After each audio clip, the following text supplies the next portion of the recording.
কালকে যে একটা খবরের জেরে আপনারা আজকে আসলেন, কি দেখলেন স্যার?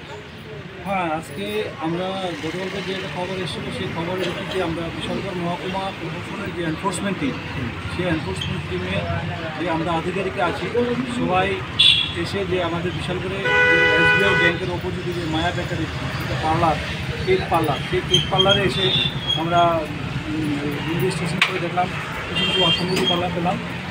তাদের পার্লারের কাগজপত্র জেলা সে জায়গাতে কাগজপত্র যেটাগুলো এফএসএসি লাইসেন্স যেটা থাকার কথা সেখানে এখানে বিশালগড়ের যেটা থাকার কথা সেটা নাই। সেটা তারা বলছে যে তাদের এটা আমতলি সেখানে আরেকটা আছে, সেখানে আগরতলা ওয়েস্ট ডিস্ট্রিক্টের আন্ডারে। তো আমরা সেই নিরিখে তাদের জিনিসপত্র সবগুলো চেক করে যে এক্সপায়ারি ফুড যে কালার ইউজ করা সেগুলো এক্সপায়ারি করে না, এগুলো আমরা সিজ করেছি।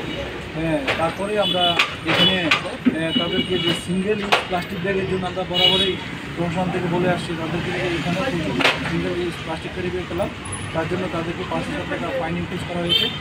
তারপরে যেহেতু আমাদের এফএসএসির যে কাগজপত্র তারা এখানে শো করতে পারেনি, তার জন্য আমরা তাদেরকে বলেছি যতক্ষণ পর্যন্ত কাগজপত্র দেখানো না হবে ততক্ষণ পর্যন্ত দোকান বন্ধ থাকবে, শাটডাউন থাকবে এই মায়া বেকারি।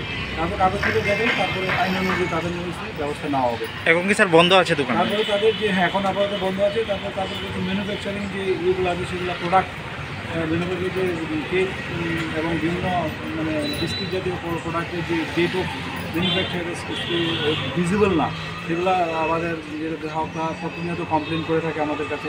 তারপরে আনহাইজেনিক কিছু কিছু পেলাম যে ওপেন স্টেজে রাখছে এগুলো, তার জন্য আমরা তাদেরকে এওয়ার করে দেবো। নেক্সট টাইমের পরবর্তী সময় তাদের সেই অনুযায়ী আমরা তাদেরকে নোটিশ ইস্যু করে তারপর তাদেরকে কোয়ারি করবো, তাদের স্যাটিসফ্যাকশন হলে তারপরে আমাদের অথরিটি ইনস্ট্রাকশন অনুযায়ী ব্যবস্থা নেওয়া হবে। স্যার মালিকের নাম কি? মালিকের নাম হলো বিকাশ সাহা।